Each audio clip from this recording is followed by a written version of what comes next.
have Russian forces launched a counterattack in Kursk, trying to retake their territory. Will they succeed?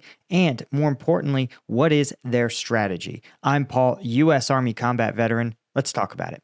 Okay, so the most interesting sort of piece of news here is that this is as of yesterday.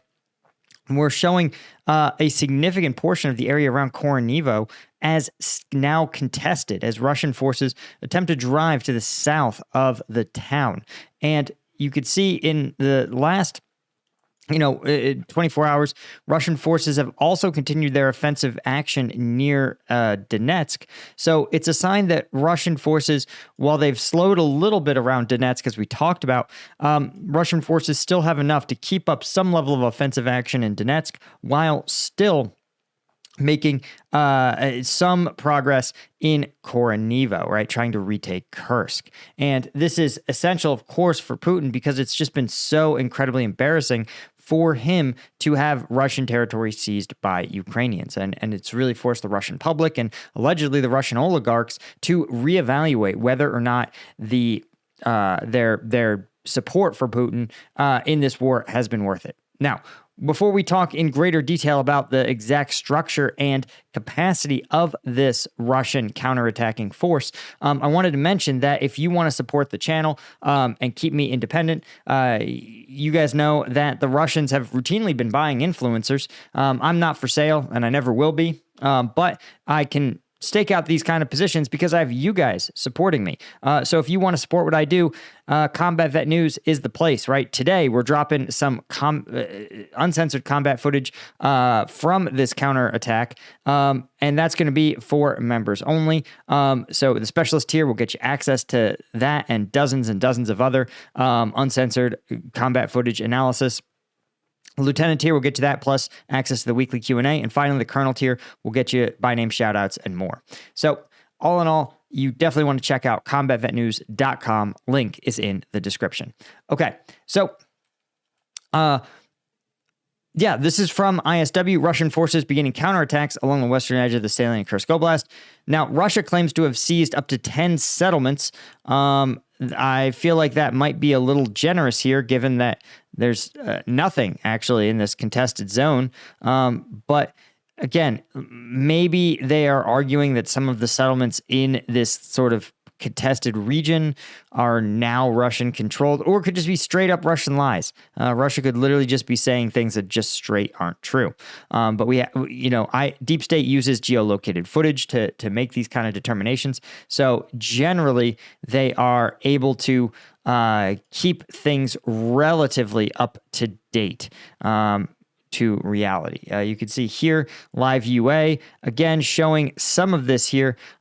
This is, of course, Russian Ministry of Defense claiming that they've actually recaptured all of these villages here, which may actually is interesting because, again, we talked about the fact that the Russian forces, or the Ukrainians rather, were trying to cut off the Russian forces south of the Seam River. And Russia may have realized that basically they need to counterattack simply to punch their way out of it. This would make sense, but again, as they point out, state-funded media saying that they've had all this massive, tremendous success.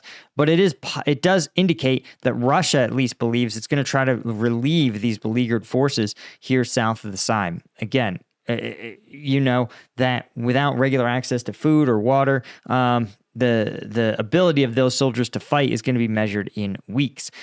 So a interesting kind of triangulation to be done here. Again, some sources saying that none of these villages have actually had their control reversed, while others saying that there's been a substantial reversal. But I think this is a reflection of Putin's priorities. The geolocated footage the ISW does have indicates Russian forces holding positions northeast of Koronivo. There's also some evidence that Russian 51st Airborne, some of their VDV, so some of their better units are actually out here tasked with retaking this territory, which of course makes a lot of sense.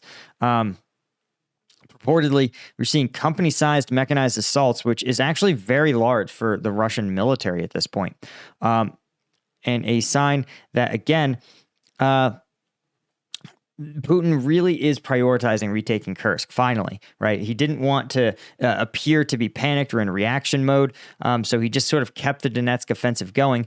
But we now see he does have to confront the reality that it's not okay for him politically to have a portion of Russian territory held by Ukraine. But Ukraine itself, in turn, is reportedly counterattacking west of Snagost, and throughout the rest of the Ukrainian salient. There is some reports that a Ukrainian brigade actually began to pressure Russian forces west of Snagost after the initial Russian counterattack. And this is, again, a very common tactic if you have the resources to absorb an enemy's attack. And as soon as it loses momentum and is facing defeat, you counterattack from a different direction. Because again, when you've got the enemy committing their reserves into a fight, you know that the defensive elements don't have any backup. So you push hard into them. Again, if you have the combat power to spare. But again, it's not clear how much of this is highly localized counterattacks and how much is really serious, high intensity counterattacks. So what does this mean? Well, it sounds like this is part of Putin's campaign. Again, he's prioritizing this. This is important for him. The rumor is that he actually ordered Russian forces to retake Kursk by October 1st. It seems very unlikely that that will happen.